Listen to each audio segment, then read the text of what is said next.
achieve excellence together and reduce the barriers to access that independent artists and arts professionals first century. This workshop is presented as part of our summer professional development programming series. We are excited to introduce our guest speaker for today's workshop, Jinting Zhao. Jinting is an award-winning producer, songwriter, vocal producer, and audio engineer. Her work as a songwriter and producer has appeared on Amazon Prime, City TV, Crave, and NHL Sportsnet, and in film and TV across the globe.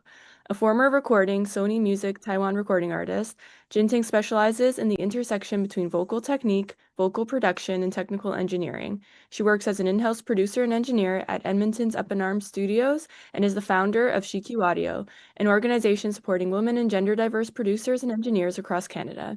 Jinting is a member of the Juno Awards Producer of the Year Advisory Committee, an alumni of the Music Publishers Canada Women in the Studio program, and a board member of the Polaris Music Prize. So welcome, Jinting, and I'll pass it on to you. We're so happy to have you. Hi, good morning from Alberta. Thanks everybody for coming. Ooh, this is weird. I'm super happy to be here. So today's format is going to be I'm gonna have like a little bitty slide deck. Honestly, it's not gonna teach you that much. Um, but most of the learning is going to come from my Pro Tools today. And I would say that just because I'm in Pro Tools, don't get scared. A lot of what is applicable in Pro Tools is absolutely applicable in every other system that you use. And so we try to stick with the principle of the thing rather than like, here's how you push the button, because the button's going to change depending on what system you have and what your setup is. So the other thing that's going to happen is I would love to hear from you as we go in terms of questions, because sometimes it's harder for these sort of things to go backwards and be like, can you go back and explain this thing again? So if you have questions, please let me know as you have them so that we can figure out how to talk about them. I did get your list of questions earlier, so thank you, Claire and Company, for doing that. I don't know if we're going to get to all of them today because this is a very large topic. But if there's anything like super burning, just let me know and we'll get to it. But I will also have questions for you, because in reading some of your questions, I was like, I also have questions about this. And so yes, please put up your questions in the chat. And I would love to get some clarity, because I think some of the questions I had, questions can sometimes tell you about like where people are having trouble or like where people are getting stuck. And so I might have questions for you as far as, what's your experience been, or what some of the things that you've been up to.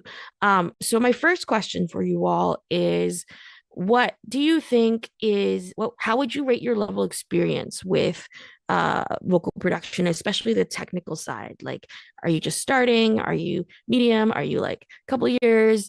Anything to give me a gauge about how everybody's doing, because that'll determine what level we need to go at here.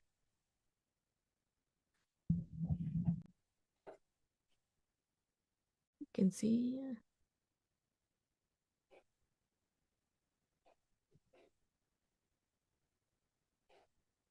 Thank you. We've got one that's just starting. Intermediate, great, love. Love that.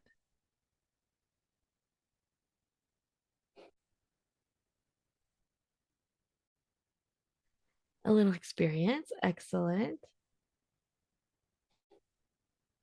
Okay.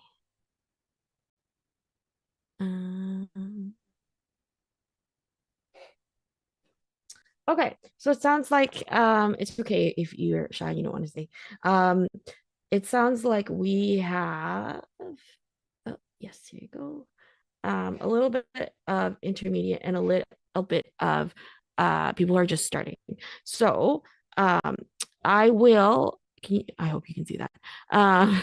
I will, yes, thank you. I will try to keep this a little bit more accessible for everybody. I think I've lost the question screen though. Oopsie. So if somebody wants to tell me if things are happening on the question screen, that would be really appreciated. Yay, thank you. Okay.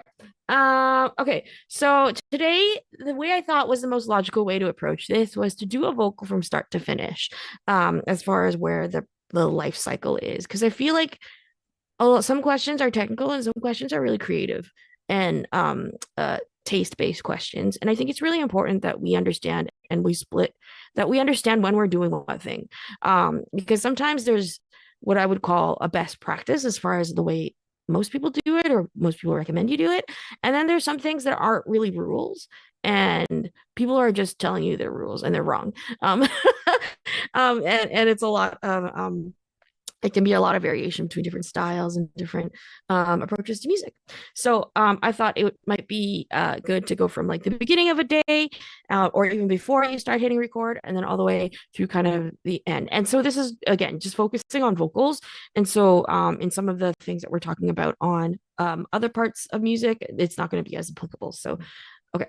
So it's kind of like five things. There's the prep before you hit record, input. There's a lot of questions about vocal chains. So we're going to talk about the inputs and post processing, which to me is kind of like the vocal chain. But then we're also going to talk about producing the vocalist in the classic sense, like in the I'm Quincy Jones or like George Martin kind of sense, who produced Beatles. That thing. Was it George? Yeah.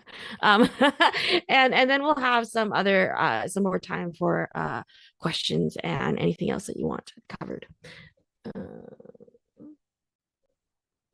okay, so some of the questions were around how do you prepare for vocal day? And I felt like this is a great question to start off with because I don't think it gets paid attention to enough, about things that you can or can do or shouldn't do to help yourself.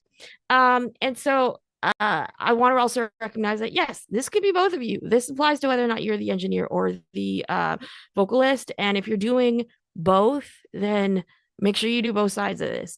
There's a couple of pretty basic things. First of it's hydration, and that starts for a vocalist primarily before you get into a singing day. So if you're like haven't been drinking a lot of water and then you go to your vocal day and then you start chugging water, it's not going to help you that much. Because the hydration of your vocal cords are not necessarily going from like where your water pipe is. It's more of like a reflection of the rest of your body. So that's really important. You might want to also avoid foods that make your voice weird. And I put weird because like different things do different make different challenges. So alcohol will sometimes cause a bit of inflammation. Dairy creates like phlegm, and so you have to like clear your voice all the time, and that's really annoying. Um, know your parts, which I think is like super underrated, because you can waste a lot of time in the studio, and then you don't get your best take if you're just trying to figure it out as you go. And studios, especially if you're working in one, like it's not always the cheapest. So uh the less time you can spend uh figuring out for yourself, and the more prepared you can come in, that's always a great thing. And they also obviously like don't yell too much the day before, but also don't whisper too much the day before, because whispering is really hard on your voice, and it's kind of it's the same kind of like tension bearing thing that's happening when you yell, in terms of it's making it challenging for you to do a vocal the next day in the studio. So don't do those things. If you're the engineer or producer, hydration, a lot of this is about preparing yourself, especially if you're working with other people, for the singer to have a good day, or the rapper or the voiceover artist to have a good day. And hydration for you, yes, but make sure that you have hydration around. So tea, water.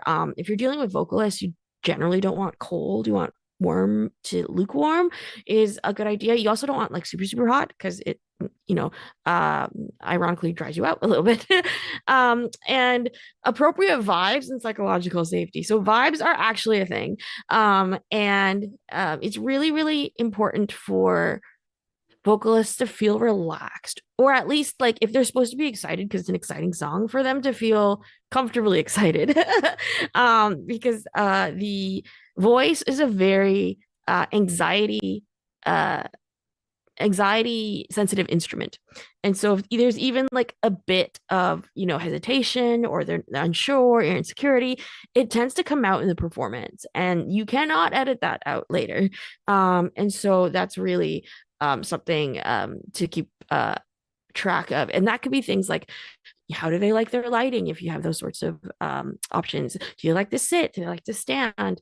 What color are your lights if they change colors?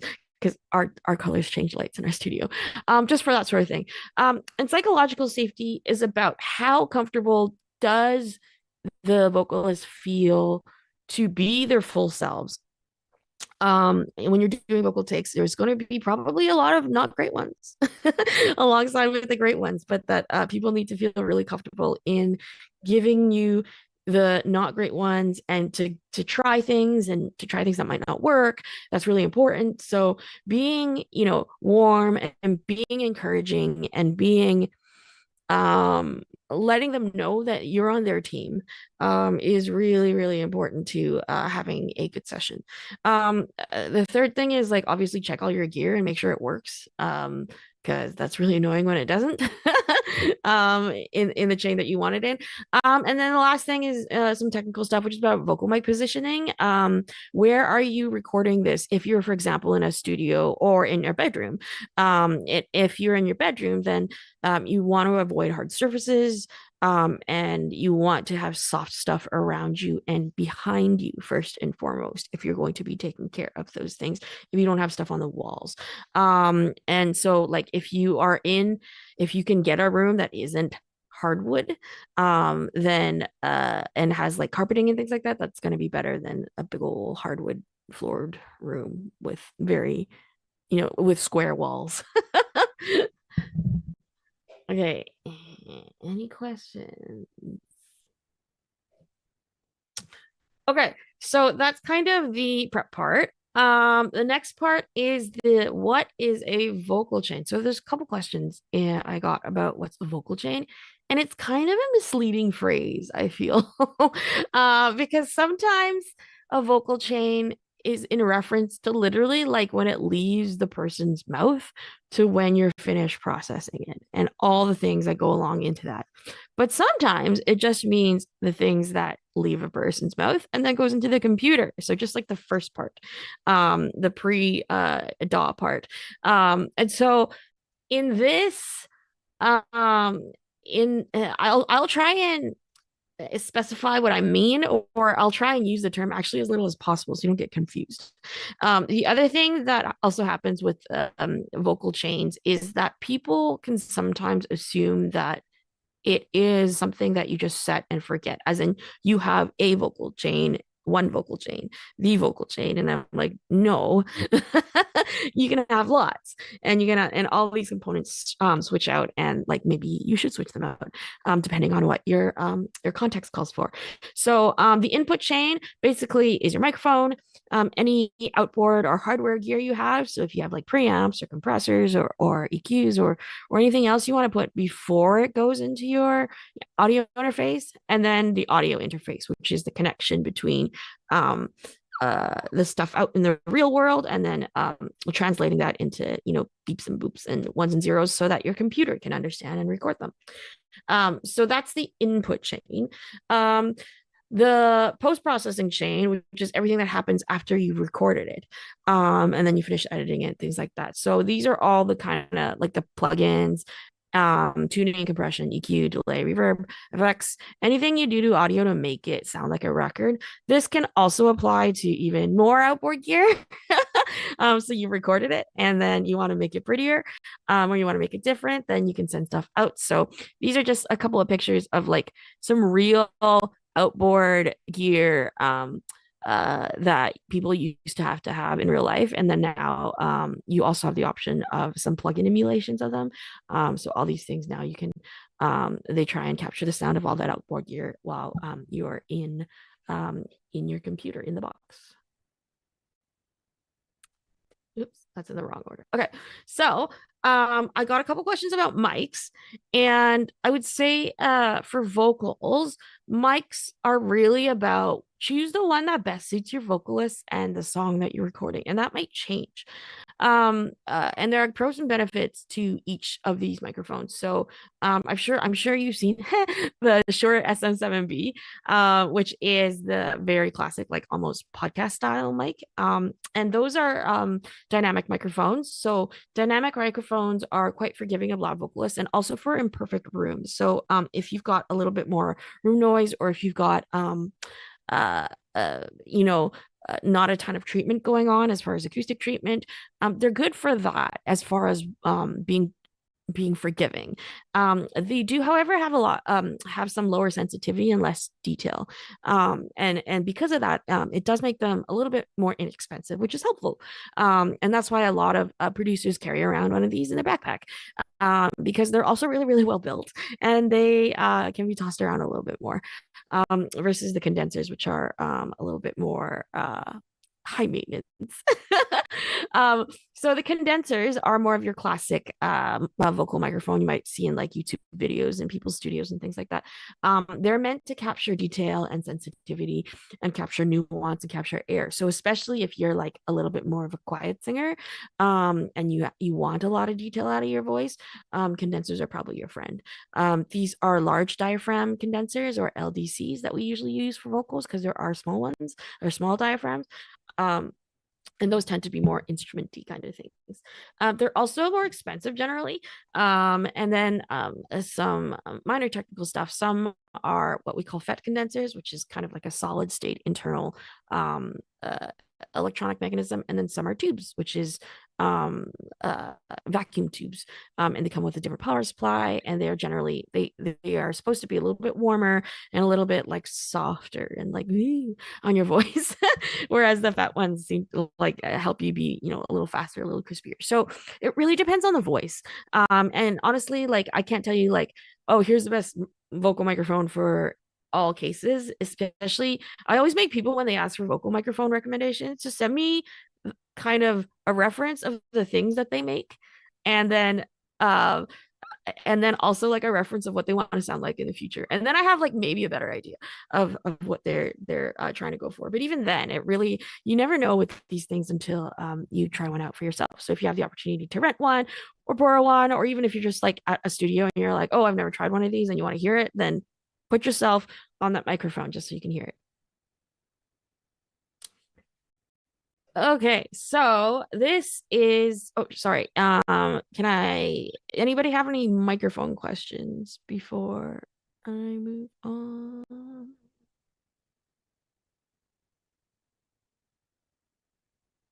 Okay, cool.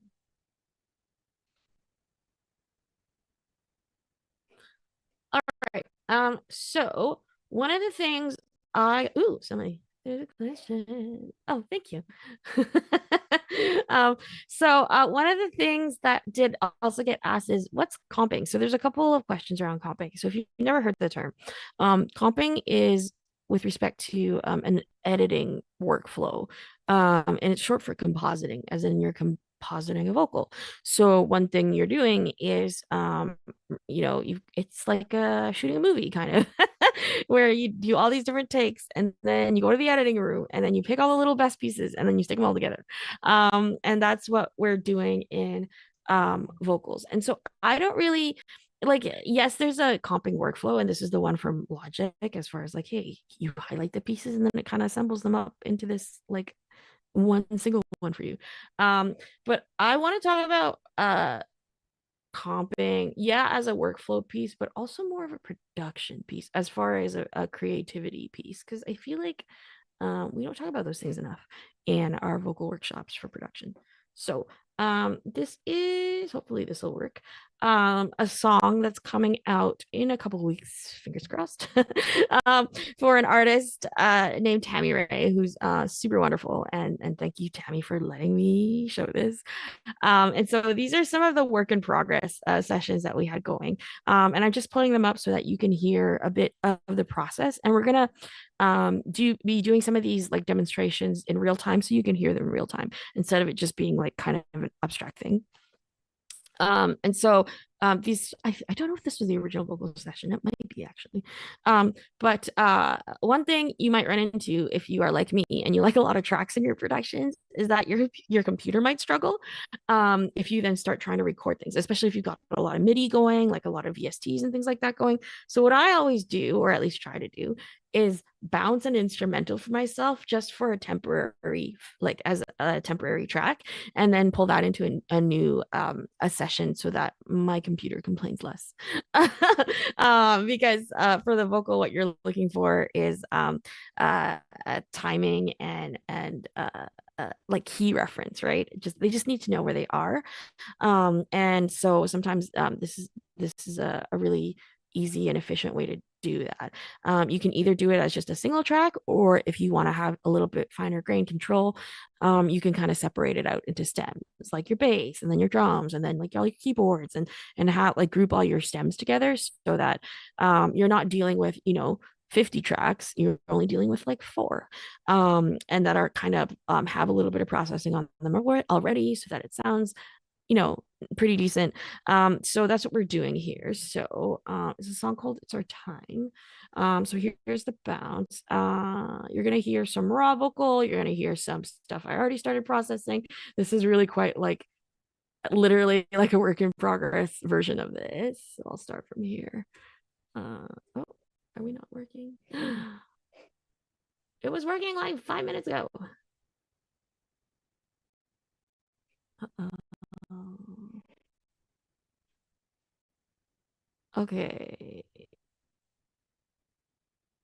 Oh, okay, let me start reshare.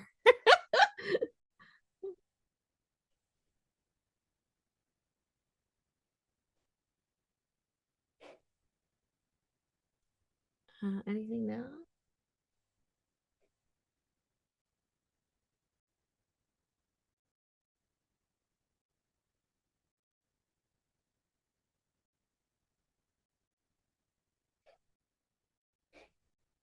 Yeah, I saw that. And it's not. No, I didn't. Hold on. Where's this going?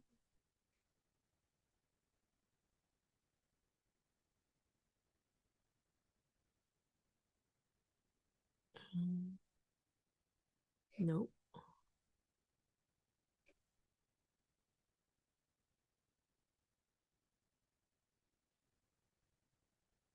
Hmm.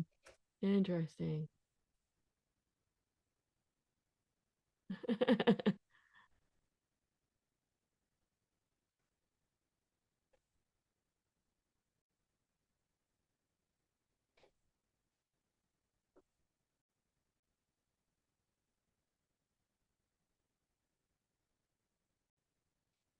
See if this works. Okay, I can hear it on my end now. So I'm gonna try to do this thing.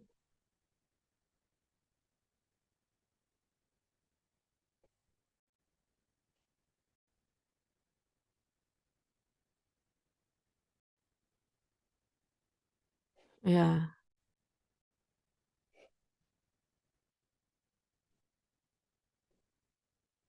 Are you getting anything on your side?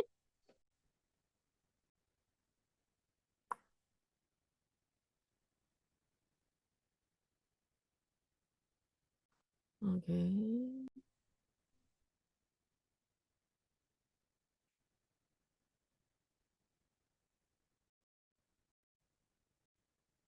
Yeah. Um,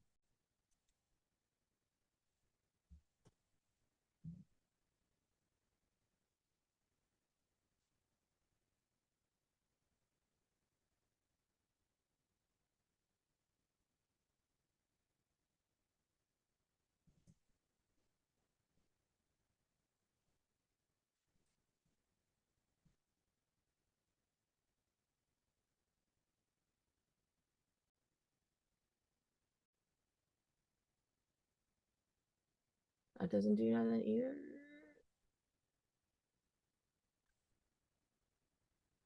Um,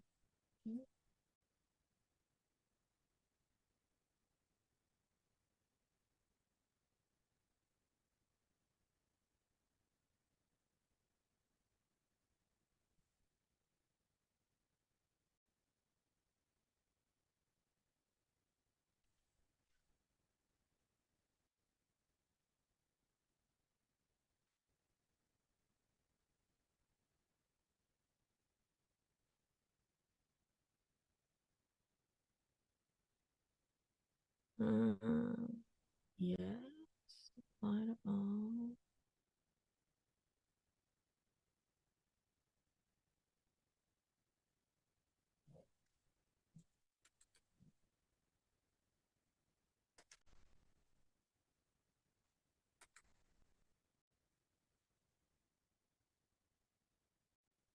Yeah, sometimes it's Pro Tools that's finicky.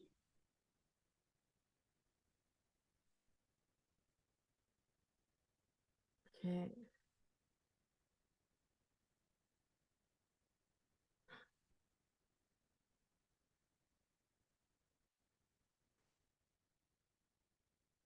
Okay, sorry. This might be a Pro Tools thing. So I need to change programs. So if you want to just give me a couple minutes, you guys can talk amongst yourselves. Or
we got it.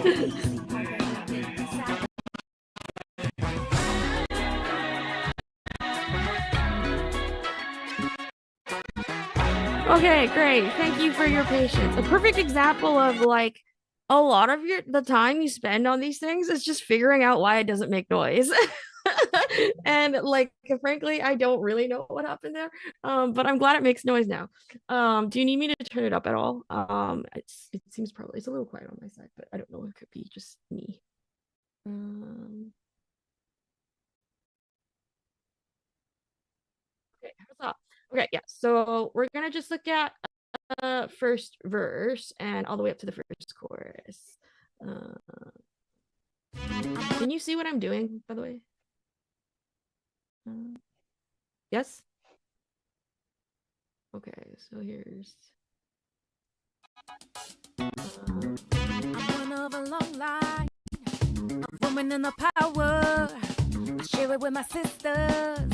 I hear it in the laughter.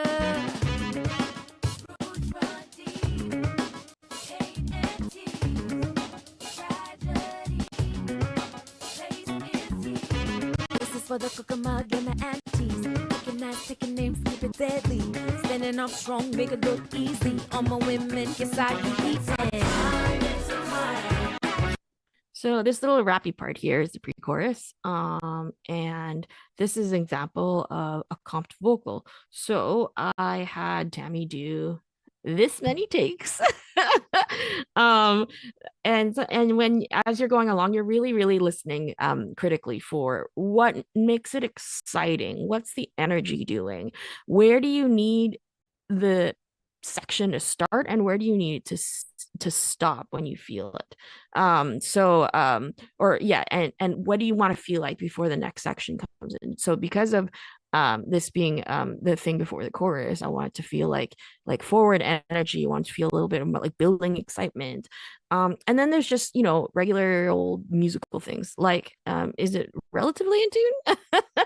um, but more importantly, does it have performance? Does it have the emotion you want? Because you can't you the hierarchy of things I care about in vocal production in a studio is exactly the opposite of the hierarchy I care about them on a stage. So I care about performance the most and emotion and people trying things and people being brave and giving me lots of options, most of which don't get used, but some you might hear something cool. Um, and the thing I care the least about is pitch, because pitch is the most fixable thing. And then the second thing that is most fixable is rhythm. There's a little bit less flexibility around rhythm, but yeah, it's not a lost cause. But what you cannot ever fix in vocal production is the emotion, is the performance, the way that they attack the vocal, the textures that they're giving you, that sort of thing. So it's always most important to get those things because that's what you're stuck with. And so that's why we also have lots of different takes. So you can it's rainbow colored because it helps me organize which takes are from which comp, which excuse me, I know like Logic doesn't do that. I think you just they're all blue and gray, right? I this helps me be organized because I have a lot of takes. And so Pro Tools, I don't know how it works in Logic as well, but for example, this green one probably came from one of the green ones down here or down here. No, it came from this one. So here's the green one. Now I will mute the track so you can just hear. So if you hear the acapella, you can tell it's a bit like you can kind of hear where all the cuts are going. I've blended some of them, but this is again in session. So this is for the cuckamug and the aunties. Kicking ass, taking names, keep it deadly. Standing up strong, make it look easy. All my women get soggy heating. oh yeah, and the other thing is you generally want to make it sound like it was sung not as a bunch of takes. So that was, what is it, like 12 different takes that I referenced through that thing. But it sounds like she sung it in one breath. And that's something that you also want to look for in comping. So in our workflow here, it's literally like just listening to each one. So you audition each one and be like, how do I feel about this? This is for the cuckamug and the Or this aunties. one. Kicking ass, taking. This is for the cuckamug and the aunties. This is for the cuckamug and the aunties. This is for the cuckamug and the aunties. This is for the cuckamug and the aunties. Right, so they're all just slightly different from each other. And what you're trying to do is put together the most beautiful final composited version of it. So that's comping. Um, and then once I have the comped form here, generally what I'll do is I'll duplicate this track just so I don't lose it later. And then I do the all my editing or all of my further editing and fun processing and things like that on that duplicated track. Anybody have any questions about comping stuff? Did that answer whoever had the question about comping?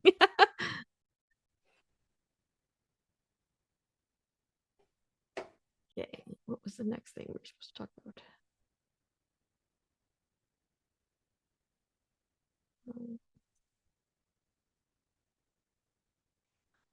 Okay, let's see. All right, what happened to my? It's a shagger. Yeah, y'all are like. No, I can't. I went to look for my thing here. Right here. There. Okay, so that's copying a little Canva presentation. Okay, let's talk about tuning. Oopsie. So I put these together because I don't consider them like super mixing skills. These are more editing skills. And so uh, tuning vocals, things like auto tune and melodyne. I think we got a question like, how do you know when you're tuning too much? And which is a good question. And so we're gonna go through some of that. So tuning vocals basically there's like two. I kind of group them into two kinds of things. One is a trigger based system where the computer is responding to the vocal in real time and being like, ah, that's auto tune, and then fixing it for you. And it responds to things like what key you put it in, and then also how quickly you want it to fix you, and then how hard it wants to fix you. So those are kind of parameters there. And then there's more like graphical and visual editing where you kind of literally like draw on it, and we're going to go through both. Those are things we associate with programs like Melodyne, and generally because they are finer control, you do get more transparent sound of them. So we are going to do that here. What was the thing I was supposed to do? Okay, so right here.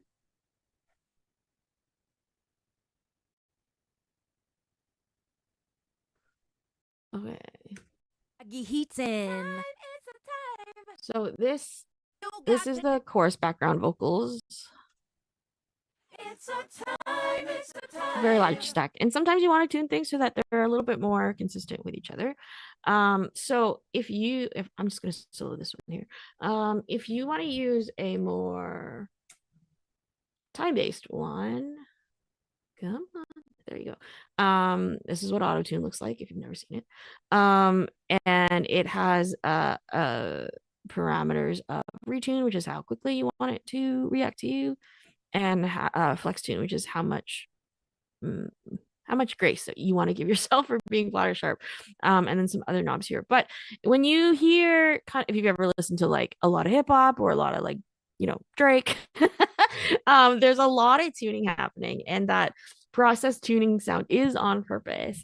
And so this is probably like the main tool that they use to accomplish that.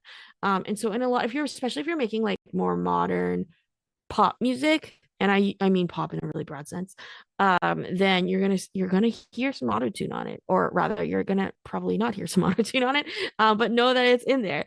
But auto tune is not always the most appropriate tool.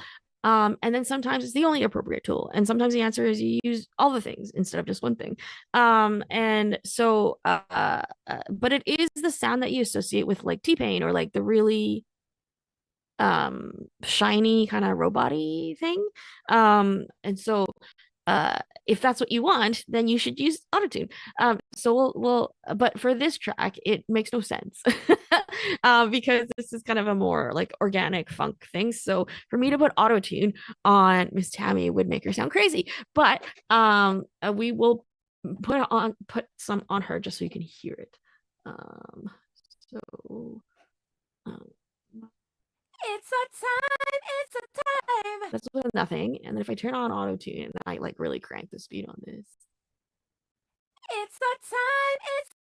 It's a bit robot-y, right? So it's a time. I also don't remember what key the song is, to be honest.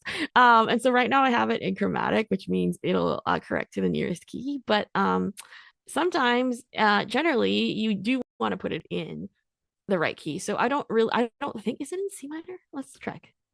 It's a clearly time. Not, because now it's gonna try and pull the vocal to everything that's closest to the scale that you put it in. So you got lots of choices here. Usually it works pretty good, but for something like this, it's not gonna work for me because I don't need her to sound like a robot when it's like a 70s record. So we'll turn that off. So what we do want, if we want some, it's a time. So for example, if the question is how much is too much, well, it depends on what you're going for. It's too much if it doesn't fit the track. So in this track, it just doesn't fit, so I wouldn't be using any of it. As far as audible tuning, I'm probably looking for something that's a bit more transparent. So this is Melodyne. If you have not seen Melodyne before, it is, I would say, probably the most relied on tuning tool that we have for fine grain control in vocals. There's a lot of other great tools. This is just kind of like when you talk about you say Kleenex instead of like facial tissue. But Kleenex is a brand. And so this is the program made by the company Ceremony. And it is a lot more transparent on purpose. So you're not supposed to hear Melodyne unless you want the listener to hear Melodyne going. So it takes like a snapshot of the vocal or the waveform or whatever, because you can use it for more of the vocals. And then it kind of graphs it onto here. So then it sounds like this. It's a time, it's a time. And then what it does is you can start like you can hear like the little pieces of it all. And so this is how usually I will tune things for stuff like this. So if she sounds a little bit out somewhere, if she is a little flat or sharp. The other thing is how do you know you've tuned too much? There is such a thing as making as overtuning as far as making everything in tune. A lot of singing is out of tune on purpose. And it is a creative and producer choice to really decide when that's appropriate. Because once you look at a thing in Melodyne, you're going to be real tempted to just like pull it all in perfectly in tune. And sometimes that'll work. And if it works, love that for you. But sometimes it doesn't. And then you have to kind of go in and adjust things. So this is, for example, she's D5, 41 cents flat, but she's actually sharp for what I meant her to sing. So I'm going to pull it down. And then the other thing you can do in Melodyne is straighten out things. So you can see she's starting higher and ending lower. And so I'm going to actually pull her a little bit more evenly.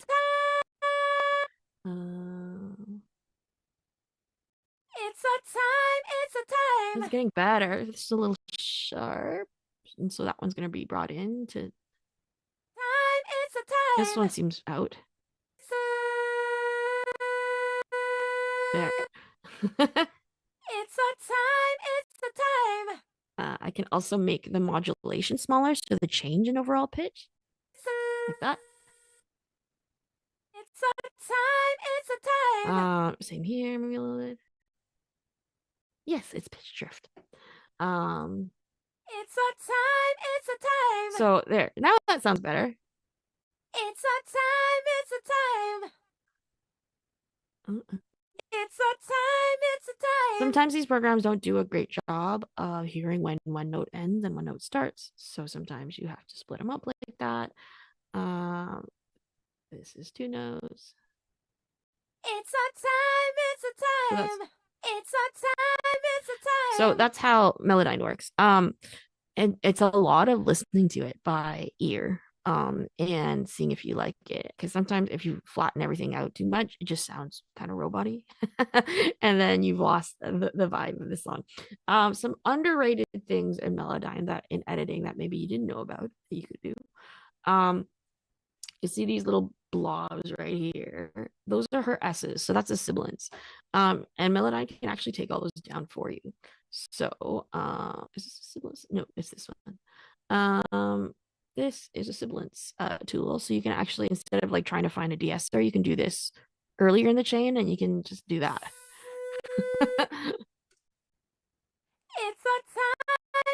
So that's finding all the S's and pulling them down. So that was too much. So we're gonna undo that. But you can also, for example, if they don't have enough S's in their articulation, you can give more. It's a time, it's a time. And so that's fun. What else is fun in here? Formant is something that gets used not frequently enough, and it's like it is when you sing the same note, but it sounds, the frequencies in it sound higher or sound lower, even though the note's the same. So you might want to adjust your formants. For example, if you have two takes that are maybe a little bit tonally different from each other, even though they're in the same, they're singing the same notes. You can also, I use it also to like create more excitement or more dynamic contrast in songs. So if I need them to sound a little bit more excited, or I just really want the relationship between two notes to be a little bit bigger or smaller and things like that. So that's something that formants help you with. So it's easy if you just hear it. So if I pull formants up, oopsie, I'm just gonna do this. This is super exaggerated, but It's a time, it's a time. suddenly it's like a little girlier, a little higher. It's a time, it's a time. Even though she's technically singing the same notes. It's a time, it's a time. And then if I do the opposite and I pull that formant all the way down, It's a time, it's a time. the opposite. It's a time, it's a time. And then that was the original that just went. So that's how you know when you're kind of tuning too much. The other thing that you want to maybe look out for when you're tuning, especially if you're dealing with a lot of layers, is it sounds like phasing. So your vocals start sounding a little weird and robot-y, and like some like there's like a comb filter through them. That's phasing, which probably means you tune too close. And a lot of reasons why, for example, vocal stacks sound big is because they are purposely out of tune. And so you'll have some that are flat and you'll have some that are sharp. And because if you line them all up together, it actually sounds smaller.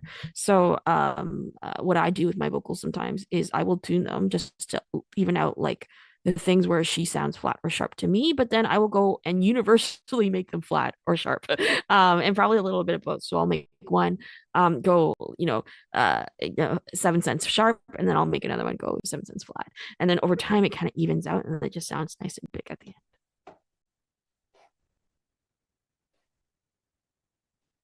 end. Let's see here. Any questions about tuning?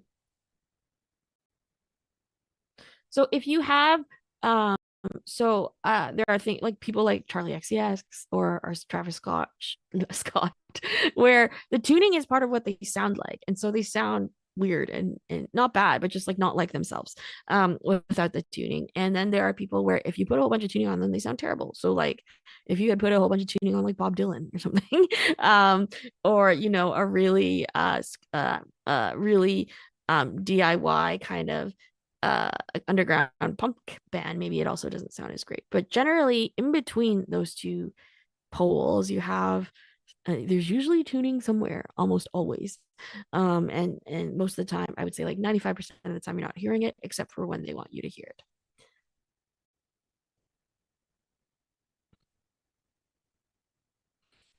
Okay. Okay, so now we're gonna go into post-processing. So unsurprisingly, there are a lot of questions about EQ and compression. So we're gonna talk about that. And then also a lot of questions that didn't know they were questions about EQ and compression. And so we'll talk about both things. So what EQ is short for equalization, and it's basically taking the response curve or the response signal of your piece of audio, and then you're deciding that you're going to be increasing or decreasing or otherwise modifying certain bands of that frequency. And so that's useful to, I'll show you why it's useful. In some of the problems that it solved, for example, somebody asked a question about how do you give space for vocals in a really dense mix. And EQ will help you do that. And then also, it also helps get rid of things like really unflattering frequencies. If you've got like some muddiness, and it makes vocals clearer and more present if you do this well. And you can also like highlight certain things that you really know you really like about your voice. So that's what EQ is doing. There are, I would say, like things that we commonly do for vocals and EQ, but I wouldn't say that they're hard and fast rules. They're more like best practices. So I already put one on here. Did I already put one here? Oh yeah, I did. Okay, so let's start from the beginning. I will delete that. I'm actually gonna just put something else on here first. You can hear better.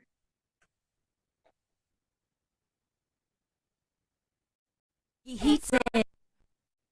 This is for the Cucamonga and the aunties. Kicking ass, taking names, keep it deadly. Standing up strong, make it look easy. All my women, Kesagi heatin'. This is for the Cucamonga and the aunties. Kicking ass, taking names, keep it deadly. Standing up strong, make it look easy. All my women, Kesagi heatin'. So that's like I boosted the whole vocal into some compression. We'll talk about it in a bit. So what am I hearing in this vocal? Well, I'm hearing a little bit of like woofiness on the bottom, as far as there's a little bit of like muffledness. I'm also hearing, because I probably had her sing too close to the microphone for this, the sound of wind, and we call those plosives, the p's and the b's and the sound that you're hearing at the front. And so you can help take care of some of those things. So this is a very common EQ called Pro Q that we use a lot of. And this is for the I can make it freeze. This is for the Cucamonga and the aunties. Kicking ass, taking names, keep it deadly. Standing up So that's strong, kind of make like it look easy. the frequency response of her voice, just with is kind of how it is. And you notice there's like a couple of things. There's a whole bunch of stuff at the bottom that you didn't know that was in there. And then it's not even, it's not like a pretty even curve. There's ups and there's downs in it. And sometimes those are a clue. They're not always the answer, but they are a clue as to what's happening in the voice. So don't mix with your eyes, folks, mix with your ears. But one of the greatest things that is going to really help you if you struggle with some of these technical things is really learning the frequency spectrum, as far as what certain parts of the frequency sound like. It's a bit like learning pitch on a piano, where you're like A, B, C, D, E, F, G. And over time, you kind of have a sense of what sounds like in comparison to what. And learning frequencies is kind of the same thing, in that you're learning kind of what notes you could say that your piece of music is sitting in. So this is just for demonstration. This is the actual track. This is for the Cucamonga and the aunties. Kicking ass. And this is something that I do all my workshops. Is I will do a frequency tour of the neighborhood, I call it. So you might not hear it very well if you're on smaller speakers right now. So here's the bottom. You generally aren't going to hear anything under like 60 hertz. You'll start feeling it if you just hear that rumble at the bottom, right? Oh, you can hear the kick coming in. That's around 70. You hear the knock of the kick coming in.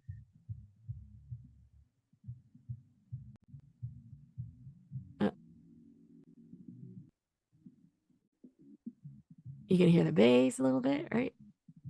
Sometimes it's easier if I do this. Hold on. It's just exaggerating the frequencies. So that's kind of the bass and the kick. There's like the top end of the bass and some of the bottom of some of the more melodic instruments.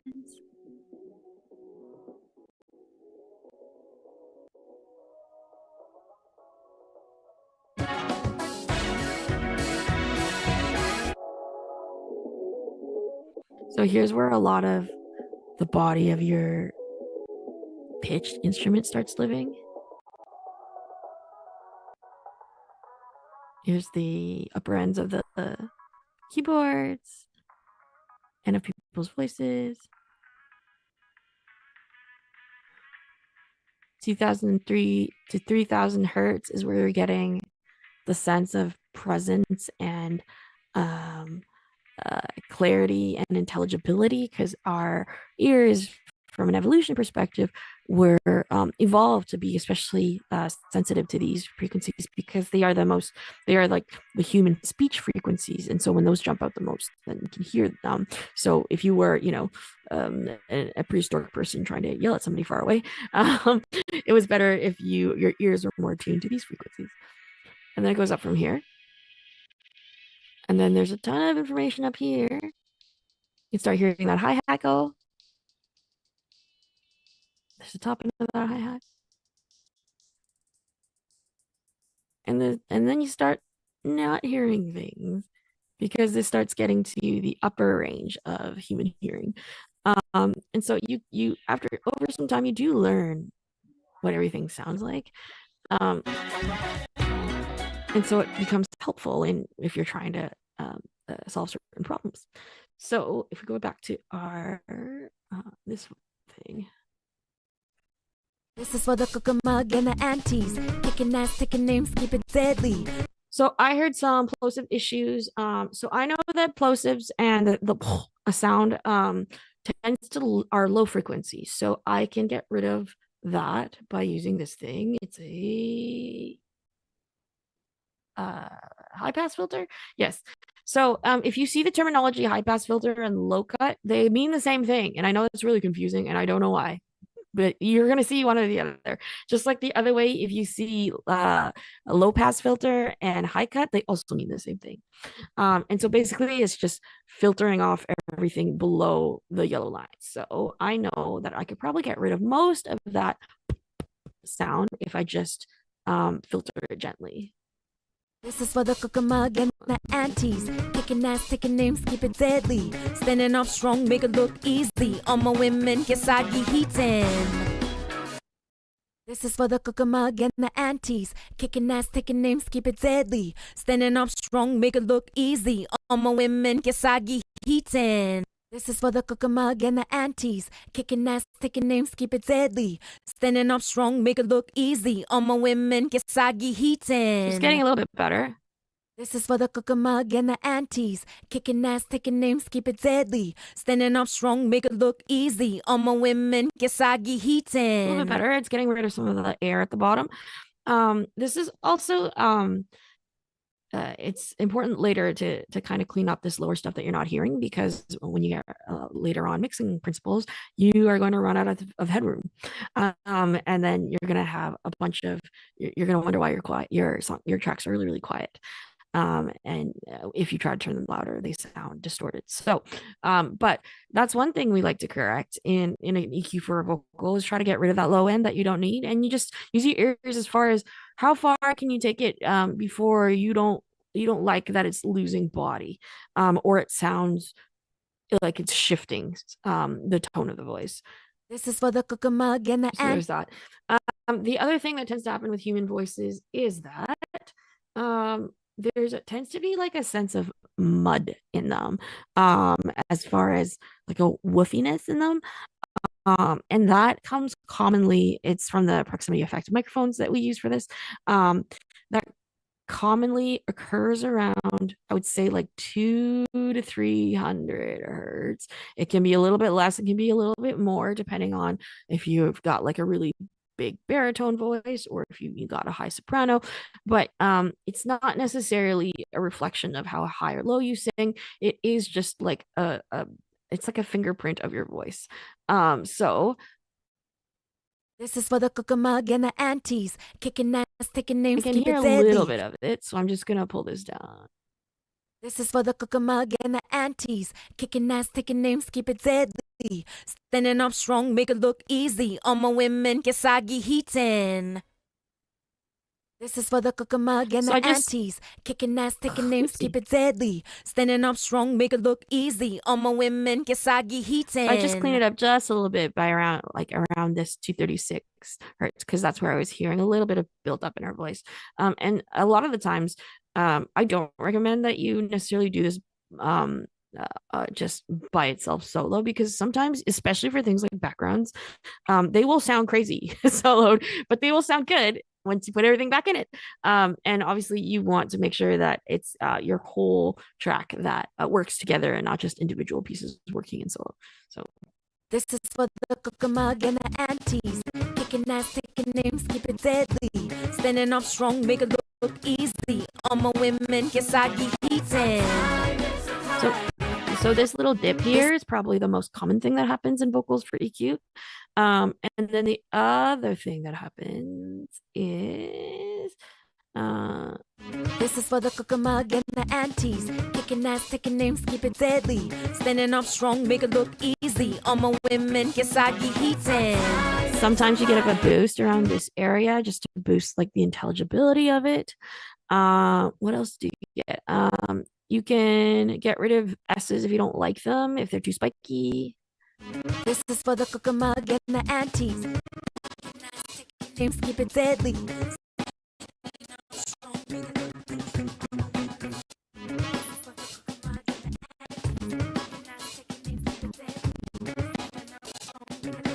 Okay, so here's one frequency where that S is really popping. So I can get rid of that. This is for the cucumug and the aunties. Kicking ass, taking names, keep it deadly. Standing up strong, make it look easy. All my women, Kisagi heating. And a lot of it is to your taste as far as where you think it needs. So maybe you hear something in the middle, like here. Maybe you don't like some of that. Maybe you want to take away, you know what I mean? This is for the cucumug and the aunties. But this is a graphic EQ where you can kind of like draw what you need. I know that there's other kinds where maybe you don't have as many controls, but it still kind of works. You might see, what's this one? Nope, that's an old school one. Let's see, what's the one in Logic look like? I think the one in Logic looks kind of like this. Kind of like this. This is for the cucumug and the aunties. Kicking ass, taking names, keep it deadly. Standing up strong, make it look easy. All my women, Kisagi heating. Oh, there you go.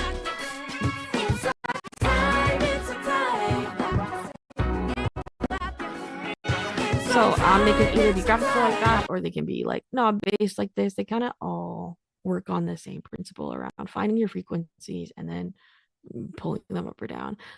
So just some technical stuff. This is low pass. Is it low frequencies, low mid frequencies, high mids, and then high frequencies. And then there's a high pass filter, which takes away everything on the bottom, and then a low pass filter that takes away anything on the top. So if you talked about how do you create space in a mix, a lot of the time, if you have a dense mix, a lot of the time is because your vocal is probably competing with all the other instruments for frequency space.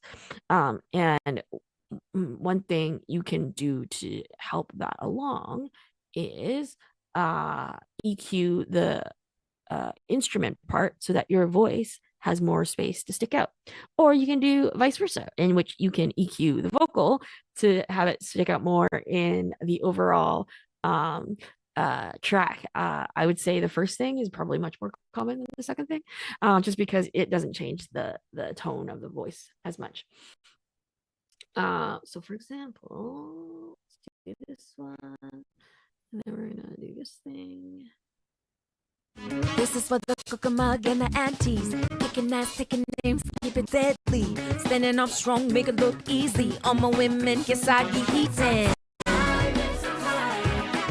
So this program has a fun feature in it where it'll kind of show you where the things are overlapping, which is really cool. This is for the cucumug and the aunties. Kicking ass, taking names, keep it deadly. Standing up strong, make it look easy. So it's saying that you have some competition at around 240, 250. So we can actually go in 240, 250 and pull it down a little bit so that it has more room for the vocal to sit. This is for the cucumug and the aunties. Kicking ass, taking names, keep it deadly. Standing up strong, make it look. So this is pretty subtle stuff, but those are kind of like the key things. And then you can get into way deeper rabbit holes from there.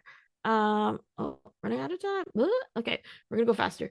Okay, compression. What's compression? So compression is controlling the dynamic range of a signal. So the loud and the soft. And the way you control those things is through time response and attacks and releases. So that means how quickly you put on the compression, how quickly you let go of it, how hard that compression squeezes. Those are all the things that are helping that. And in combination, when you put all those things together, sometimes it changes the tone of a piece of audio, or shapes its character in a certain way. So one of the questions we got was, for example, if you are belting really loud, how do you do that without being way louder than the other vocals? Well, your friend is compression, because that's exactly what it does. It takes the louder sections or the quieter sections and kind of squashes them together in a way so that they come across more evenly, even though you sung them really, really loud in one spot and then quite quiet in another. So we'll go through some of that. She's pretty quiet here. This is for the Cucamonga and the aunties. Kicking ass, taking names, keep it deadly. Standing up strong, make it look easy. All my women, Kesagi Heatin. But I know for a fact, and I think this is already processed to a certain extent, unfortunately. But I know this section was definitely way louder. Hey, you got to move. Yeah, yeah, yeah, yeah.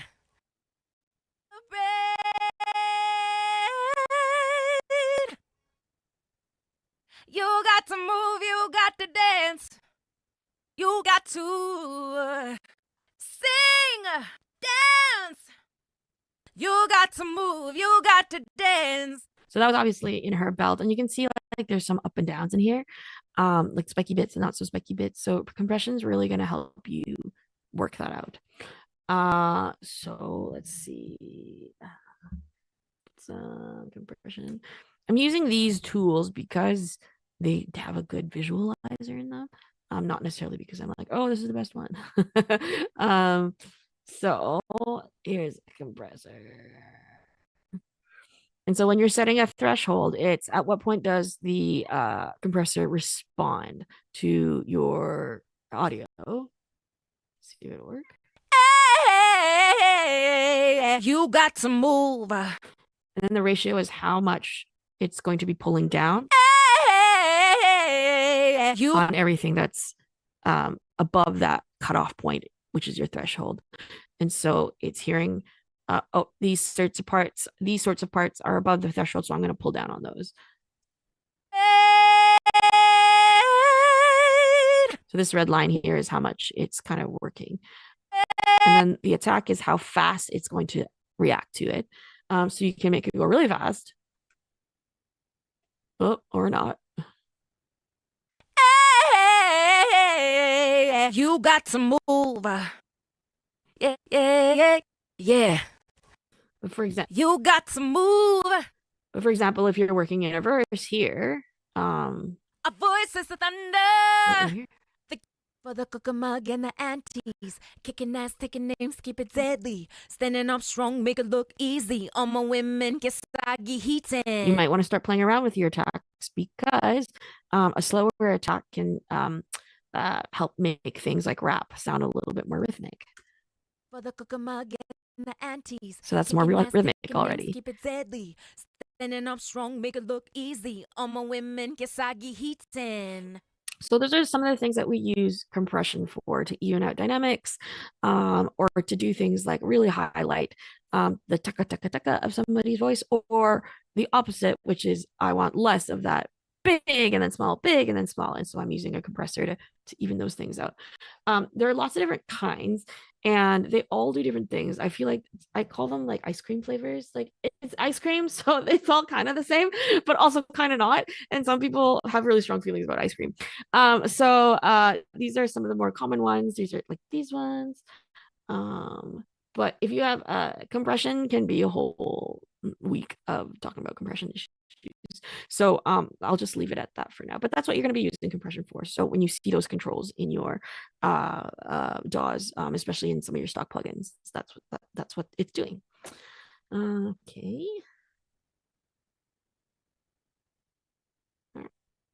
Okay.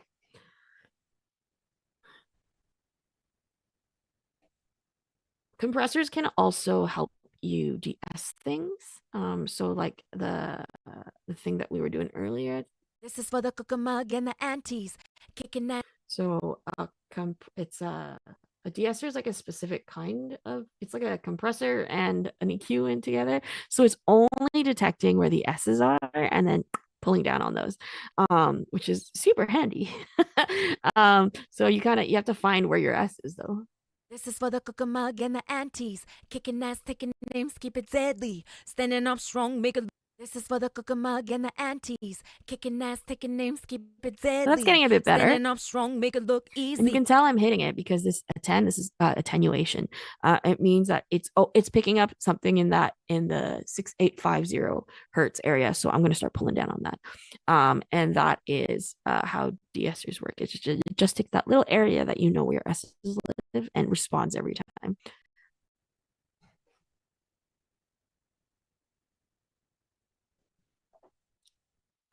Okay, and then the other fun stuff. These are what I would call like audible effects. So EQ and compression are more like technical things, but this is where you get a lot of creative decision making coming in. So delay, reverb. I'm sure you all know what reverb is, or at least the sound of it. And then delay is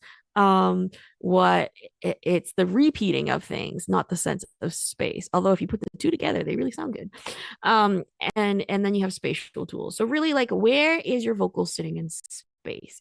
Because dry vocals sound crazy in most pop music because it's like in a vacuum. One of a long line of women in the power. I share it with my sisters. I hear it in the laughter. So it doesn't sound like great. So we are gonna put a little bit of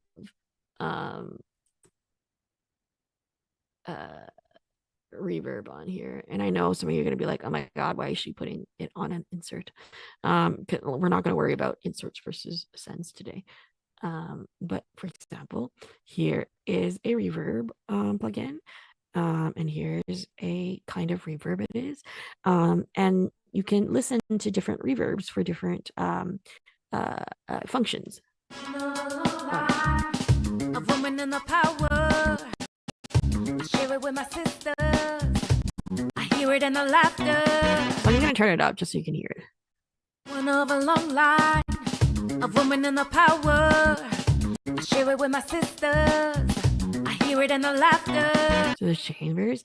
Vocals tend to use a lot of plate reverbs, which is like a big old metal plate that used to vibrate in real life. And it makes your vocal kind of shimmery. One of a long line. You hear the difference already. A woman in the power. I share it with my sisters. I hear it in the laughter. One of a long line. A woman in the power. I share it with my sisters. I hear it in the laughter. And so the basic controls of it is like decay time. So like the longer the decay time, the bigger space it's going to feel like. So we can... One of a long line, a woman in the power. I share it with my sisters. I hear it in the laughter. So you also hear a lot of hall reverbs in vocals. One of a long line. A large hall. We can make it an even bigger hall. One of a long line. A woman in the power. Right? I share it with my sisters. But generally, you want large halls can sound pretty as long as you don't put them up too high. One of a long line.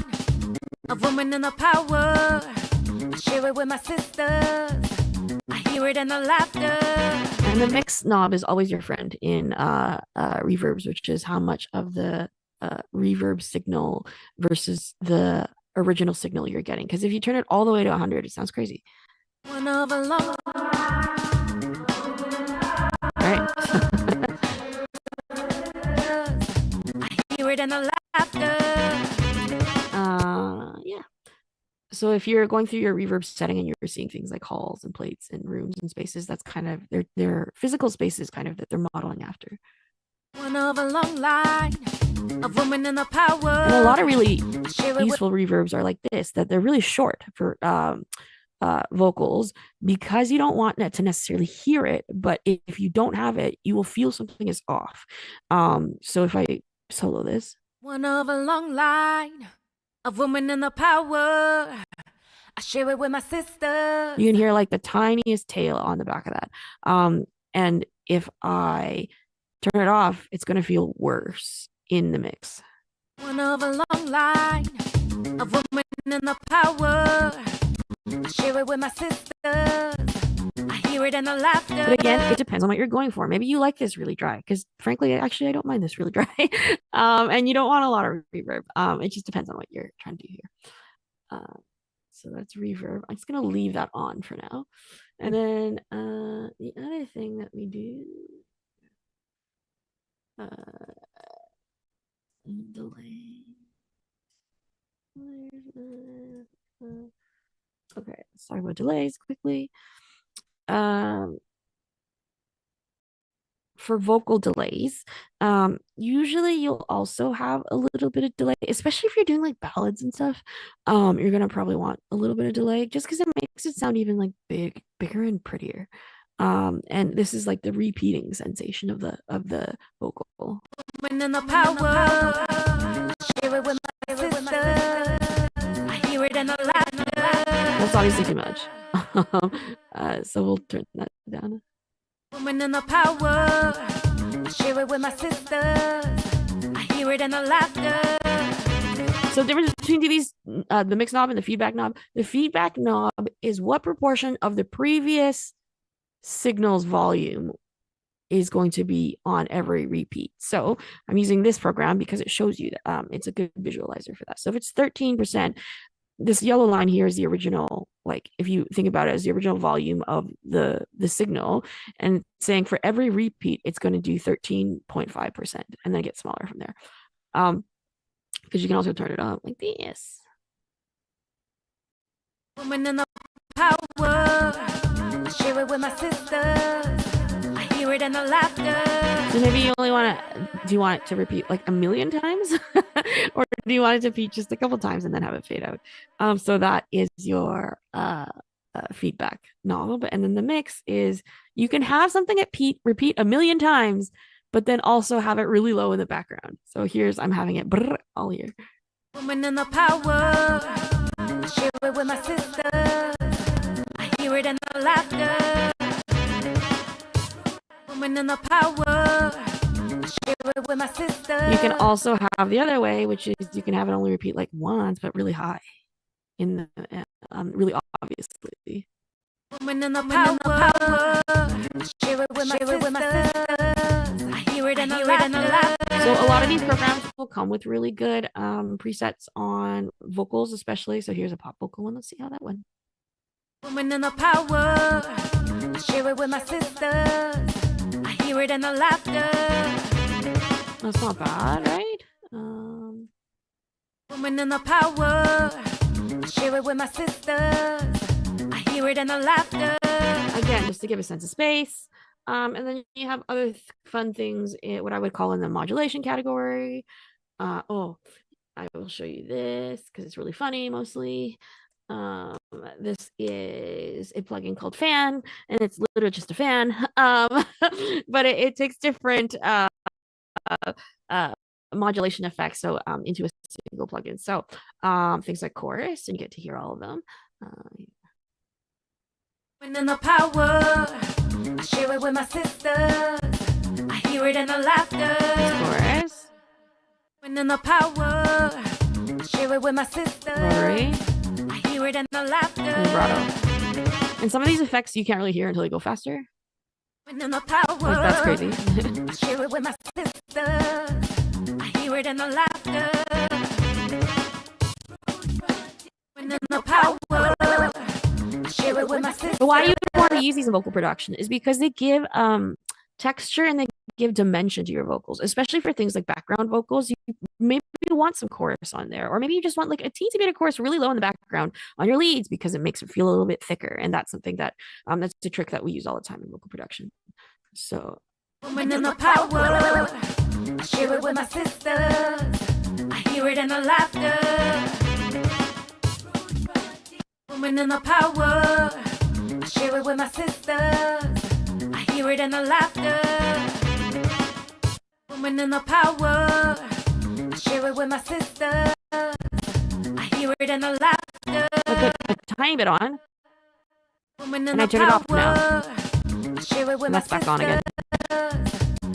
So So it's just like a little bit of extra sauce. So there's lots of different kinds of effects like that you can use.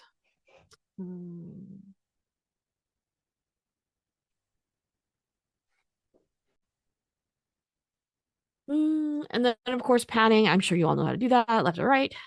I know somebody had a question about harmonies, and if that person is here, can you actually clarify what your question meant? Because I wasn't really sure. Did you mean like actual singer harmonies, or did you mean like generated plugin harmonies? Because we can do that too.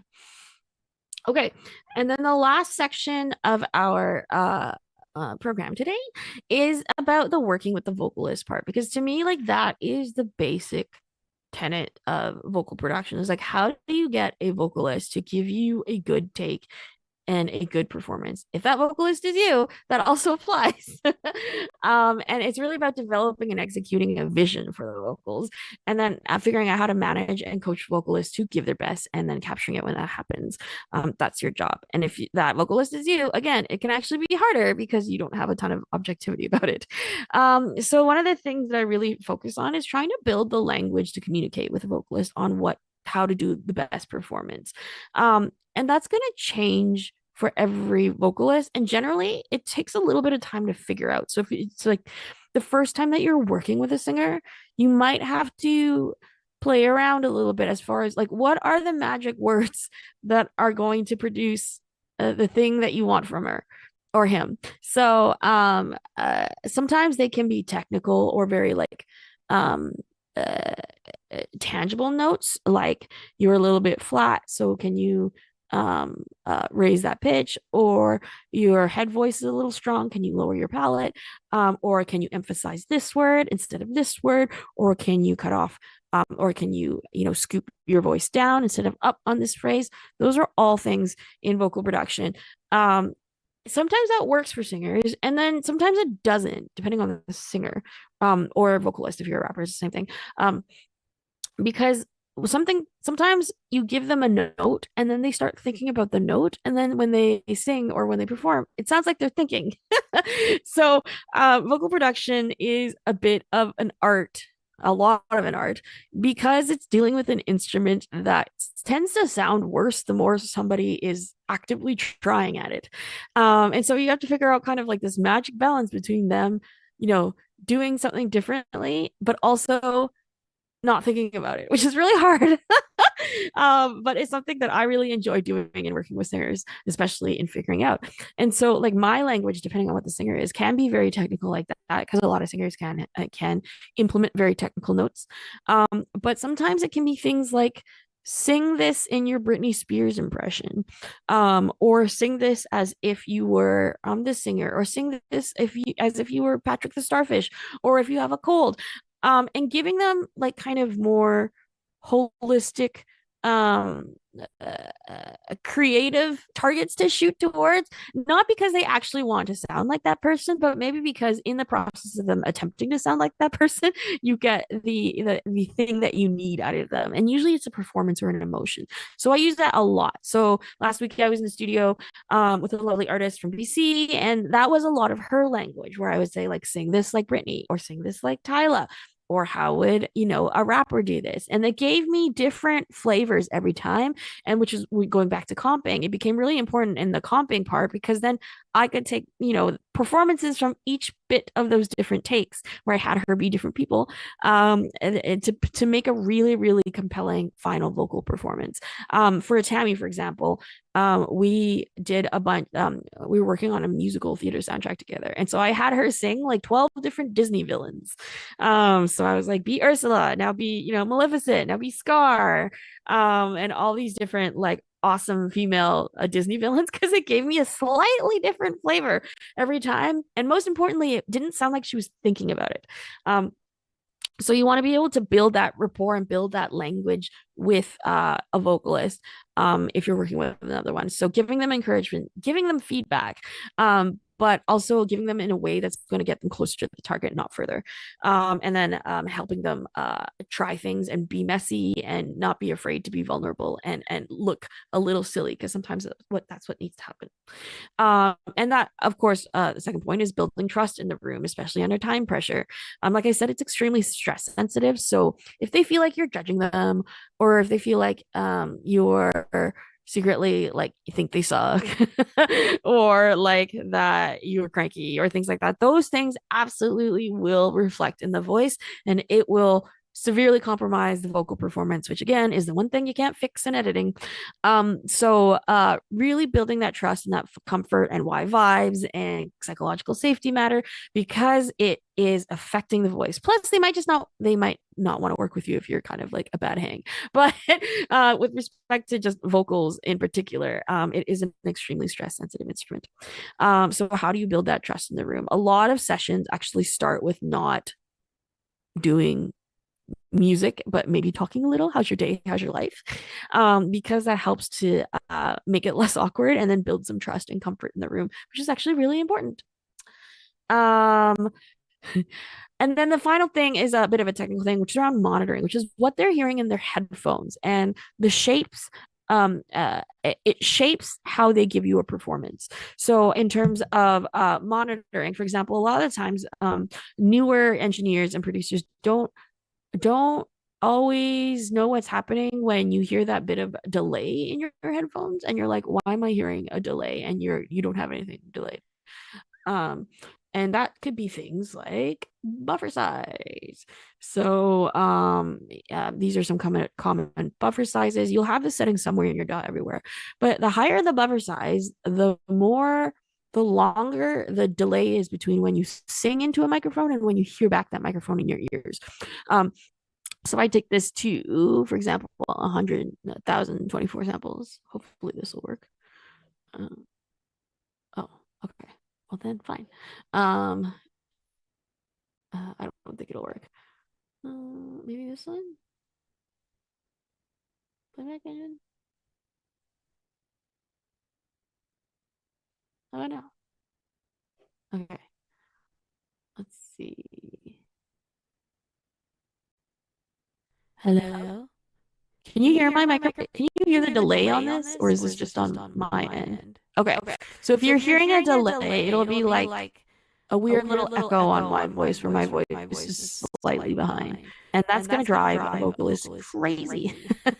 And it will really color their performance. So what you want is as low of a buffer size as you can get while still be able to run all your different plugins and stuff. But the best thing to do is actually to just disable all your plugins so that this doesn't happen.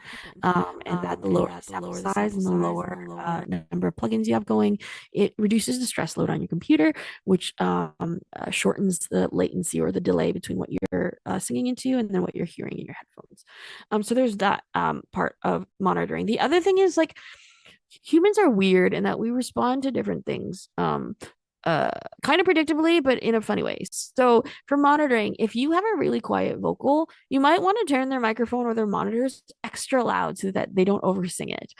And the other way, if you're looking for, if you want them to project more, if you want that vocal more forward or more belty, you might want to turn them down in their headphones because they'll naturally compensate to make up for those things. So if it's too loud, then I might start doing this so I don't sound crazy in my ears.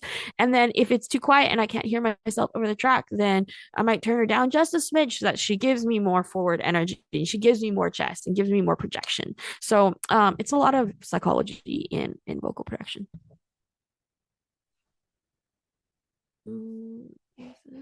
Oopsie. Okay, and then I think that's nearing the end. Do we have anything else on here? Pages? Anything? Okay, so those are kind of, yeah, that's pretty much the end of it. But I just wanted to also say that these are the ways, this is the way that like I kind of do things, and there isn't really a single right way. And each step in the life cycle can really very significantly, especially by genre, depending on what kind of style of music you're doing, especially by the vocalist, depending on what gear you just have available, and depending on how you like to work and your taste. So context and intention are everything. What context is it sitting in as far as the rest of the music is concerned, and then what are you trying to shoot for?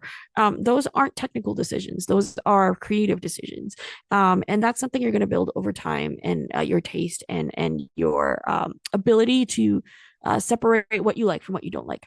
And so these are kind of general best practices, especially some of the more technical things, but there's no hard and fast rules like this is the best vocal mic or this is the best compressor. It's just kind of like what works best for you and for the song. and what I do is specific to me, and what you do might be a lot different. And so when you like, sometimes I found it when I was really starting out, I found it really confusing because on the internet everybody would be doing things like 8 different ways, and I just wanted to know which way was the right way. It took me a long time to understand that the right way is the way you do it and the way that works for you. So somebody did ask, so what if you're just starting out? And so here's some just like my basic advice for if you're just starting out. Learn the tools that you do have and then learn why they work. The fundamental principles. So all of your DAWs will come with a bunch of stock plugins. Um, and all of these things kind of all work the same way, just with different interfaces. Or like slight differences under the hood, but generally they work the same way. And for you to have a bunch of different plugins and then like just have all these presets but not really understanding how they work is going to eat up a lot of your time. And so fundamental principles is really, really helpful for that. And related to that is then you have to remember to take internet advice with a grain of salt most of the time, because they are always coming at it from a specific context and a specific workflow and a specific philosophy, and maybe that's not what you're doing. And so for them to be like, oh, this is the best vocal mic or this is the best vocal plugin of all time, and you're like, well, first of all, they're probably trying to sell you something, and the second of all, there are no silver bullets because it might not work for you, and it might not be appropriate for what you are doing. So once again, context is everything, and if you understand the fundamental principles, then you are more able to then digest that sort of advice on the internet and be like, I understand what they're saying based on what I know about that context, so then how do I apply those principles to what I'm doing? Invest in basic but solid tools. And I always go on the principle of it works until it doesn't. Your taste is going to change, your abilities are going to change, and most importantly, your ability to hear is going to change as you get better at this. And so that applies to mics, DAWs, to plugins, to outboard gear, to everything as you get better. So you don't want things that suck or that are like severely compromised. You want them to be good quality, but they don't have to cost thousands and thousands and thousands of dollars immediately. You will be happy, you will be fine using good stuff until you are like, I have reached the limit and the threshold of good stuff of this particular item, and therefore I need to move on to something that's a little bit more advanced. So you'll see, for example, I'm in Pro Tools. That's not an endorsement of everybody go out and run and get Pro Tools, although Pro Tools is great. But because, for example, had I started in Logic or GarageBand, I would have gotten to a point where I'm like, I want to do something so specific that I can't do it in these programs anymore, and therefore I have to move to something a little bit more complicated like Pro Tools. And why I have like 87,000 compressor plugins, not because they just each do something a little bit different. And so I've accumulated the ability to understand what each of them does, and then I reach for them at different times. So these are cumulative skills, both creatively and technically. So don't be hard on yourself and expect to get it right overnight. It's not. It takes a lot of time. It's like any other music skill, right? Like how long did it take you to learn piano or to learn a guitar and to sing really well? You're basically on the same journey with respect to production issues. It's really important to develop taste, because sometimes will be like, well, how do I know if I've done the right thing? And a lot of those questions are down to taste, as far as what you think good sounds like to you, especially in a vocal, because vocals are so dynamic. There's so much character in them, and there's so much possibility in them. They're not like any other instrument. And because you have so like the palette in vocals is so large, it's really important for you to develop what you think good sounds like and why. Like, what are you looking for in this context? How do you feel about texture? How do you feel about vibrato? How do you feel about the way people breathe, for example? All of those things are part of your taste. And it's the most important asset that you have as a vocal producer, more so than the technical stuff, is your ability to make the judgment call between good and bad, or nice and not nice, and being able to put all those things together. And it's not a right or wrong. It's just, does it work, or does it not work for what it is that you're trying to do? So the last rule is universal in audio. If it sounds good, it is good. And of course, good being the operative word as far as what you decide good sounds like to you. So I think that's the end. Um, Audio and production are just like an endless series of rabbit holes. So this was just kind of like a basic overview of some of the key concepts that both creatively and technically. But if there are other things that you want to talk about or get into more, more comprehensively, I'm happy to help with resources or further discussion offline off this workshop. But that's it for now, and thank you for paying attention.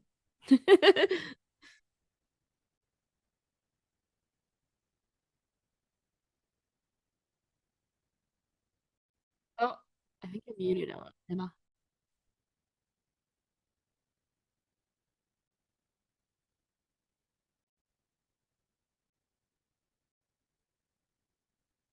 I still got. I'm not hearing anything. Hold on.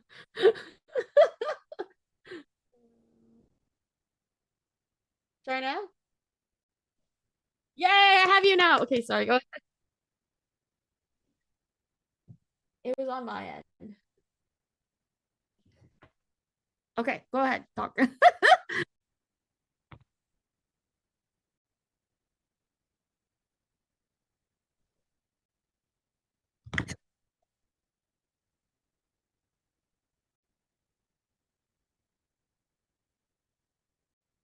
Co-operative. We'd like to thank you, Jinting, for sharing your experience, knowledge, and resources. And for anyone watching this live stream publicly, we have more public workshops planned during our summer season, as well as our Barnes to Beaches showcase tour. And you can find more information on our website, www.canadianmusicians.coop. Thank you, everyone, for joining us. And thank you again, Jinting, for your presentation today. Thanks for having me. I hope that was helpful. And thank you for the opportunity. It was so great.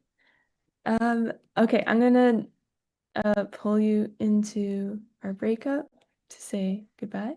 Hi, But bye everyone. okay, just give me 1 minute. Here we go.